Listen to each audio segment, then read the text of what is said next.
Hi, we are currently working on The Life of Mr. Pips, a cute little adventure game all about a strawberry who's trying to find his place in life. We are Snuti, a little husband and wife team. I'm Claire. And I'm Christer. And on this channel, we talk about game development and are sharing our journey as we go along. Yes. This last week has been a productive and very intense game dev week. We have managed to finish the opening cutscene of our game, with Mr. Pip's meat looking a little bit green, and a boar getting his tusks into it. We also managed to fix a broken character controller, finally, and also have learned a lot more about how to improve our YouTube and our devlogs. Yep, need to make a business out of this after all, so here we go. After getting our storyboard in place 2 weeks ago, this really helped to actually get our intro cutscene finished, completed, and added that little polish, and maybe a cherry on top. Or strawberry. Or strawberry, if you prefer that. One of the first challenges we had was to get a boar into the game. We looked around for some pre-made assets to maybe make our lives a little bit easier, but only actually found pigs and other types of farm animals and not a actual boar itself. We wanted something a bit more wild. So we used a bit of inspiration from Clanad, where they have a little boar called Bhutan. Who makes a little pui sound. Pui. And we decided to take the challenge up ourselves and make it ourselves. Which was a little bit harder than we thought. Yeah, I mean, Claire got to learn a lot more about how to rig and weight paint in Blender, so that was good. I still have a lot to learn about the weight painting. This piece of wood is a bit boring. Oh, those are so cute, little boars. Since we've made our little boar, and you're currently probably seeing it right now, what do you think we should call our boar? I mean, it's you guys to give us suggestions, right? Yeah, he needs a name. We can't call him Bhutan, sorry. I think that's reserved. Unfortunately, we didn't manage to add more bones to the boar model because I had a big struggle with the weight painting. So it's only on the snout at the moment, unfortunately, but I'll get around to it. Are you saying he's a bit limbless? He's a bit limbless. He has his limbs, he just doesn't have his bones. So he's a bit flippy. He can do enough, and that's what's important right now. Yeah. I actually do have quite a lot to learn when it comes to weight painting, so I'm going to put that on my to-learn list. And for Krista, that's his learned list. But well, I need to get more comfortable. Yeah.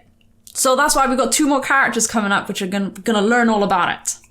We also managed to finally finish our opening cutscene, where you don't have to see the creepy Mr. Pips' brother animation. I can't go on with this video anymore. You're my little drama queen. It's snowy, and Mr. Pips is rolling right into the screen, but how is he going to be able to get momentum to roll down a hill? Like, seriously? He needs some boar power. Boar power.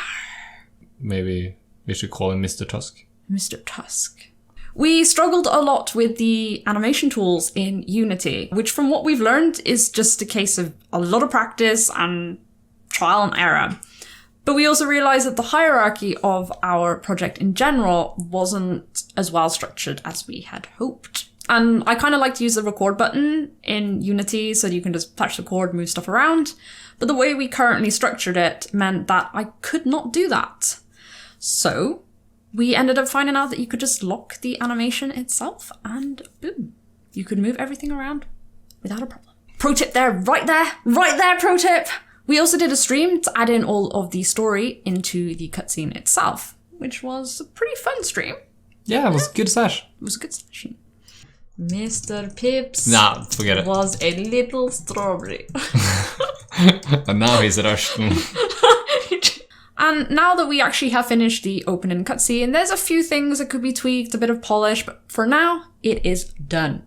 And we're not going to touch it anymore for a while. I think we need to focus on the rest part of the game. I think so, Yeah. Like the rafting and the blueberries and the mushrooms and the environment, and it's kind of lacking. Weren't we supposed to finish the game this month? How's that progressing? Yeah. Right, we're really good at estimating how long times take. But we have loads of like assets and everything prepared to put into the level design, but we kind of misestimated the time for this. This project, yeah. And I'm going to blame the character controller. And that's a bit of the interesting part, because this character controller was inspired by a car we saw that's using a physics ball to to drive the car is kind of projected onto the ground by a physical ball rolling around the scene. And that becomes like a very simplistic car. And so that's actually how Mr. Pips work under the hood. He's a rolling ball, except rolling balls are a bit hard to control as if they were a strawberry. Especially if they're a strawberry. I'm going around, I'm flying, I'm going, wee! Okay, where's the stop button now? Yeah, especially if they're a strawberry. It might actually be a very poor design decision from the very beginning, and now we're feeling the pain of that choice. But I think it's making for some interesting physics and movement possibilities with this controller. So around his feet we have a little box collider, or trigger actually, which is how we detect when he's standing on the ground and when he has his feet actually planted. And we also check the angle of the ground at this point and whether it's straight enough for him to stand on or whether he should start tumbling. So that's how that actually works under the hood, with a little ray cast as well. And when he starts tumbling, you know, he has his legs are a bit longer than his body, so we are adjusting the size of this sphere collider to make it slightly smaller once he lies on his side, so it's not like hovering above the ground while tumbling. Making all these changes to the character controller made it slightly broken at times. Slightly?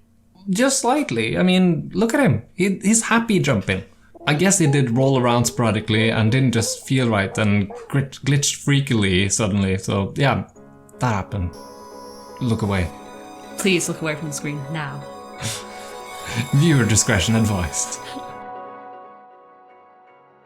To aid us in figuring out what was wrong with the character controller itself, we added an interface to the game to show when Mr. Pips was supposedly jumping. Yeah, it helped really understanding what was actually going on under the hood with the numbers by having a bit more feedback.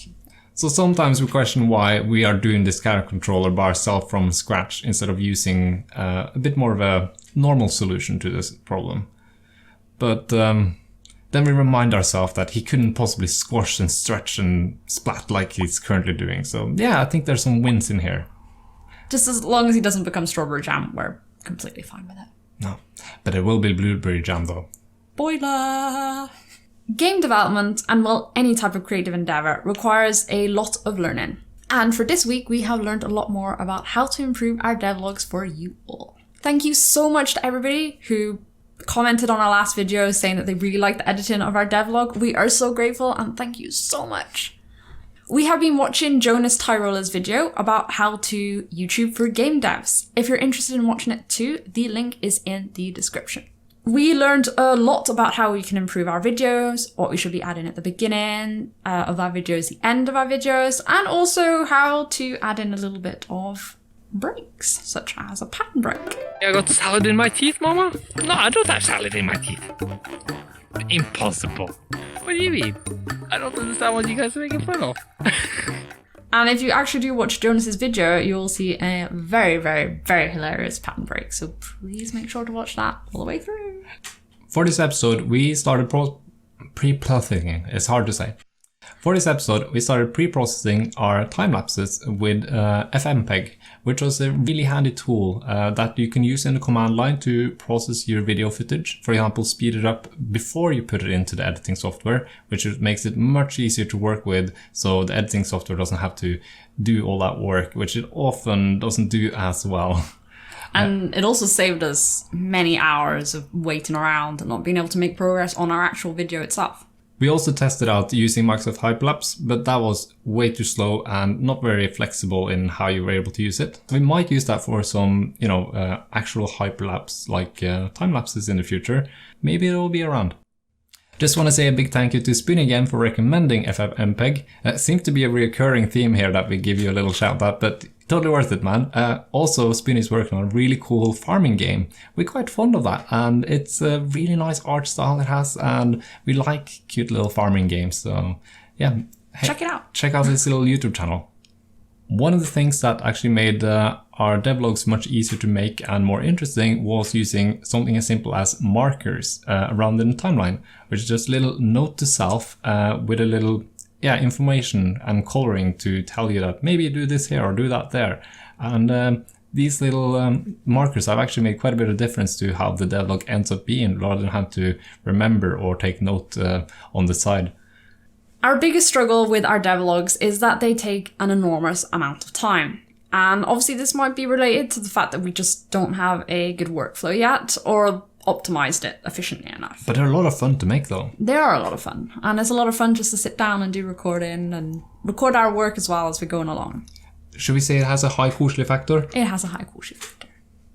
And if you're wondering what koselig means, it's cozy. Norwegian, yeah. Norwegian. But it just sounds better than cozy. For those of you making videos, if you have suggestions about how to work efficiently, please let us know and discuss and see how we can all improve on this subject. Yep.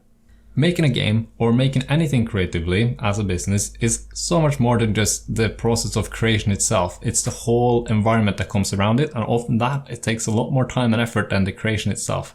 Making a game is hard, but what goes around making everything else is a lot harder.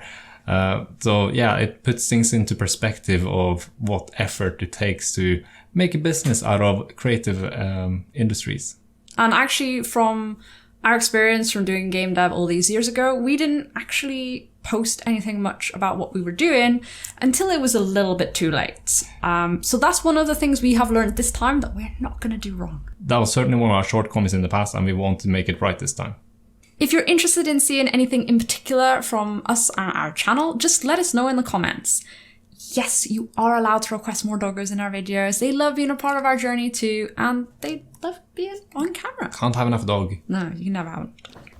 Our 100 Days of Game Dev Challenge has been going really, really well, and we have managed to accomplish our 14-day streak badge. So we're super happy about that. Now we have 2 badges. 2 badges.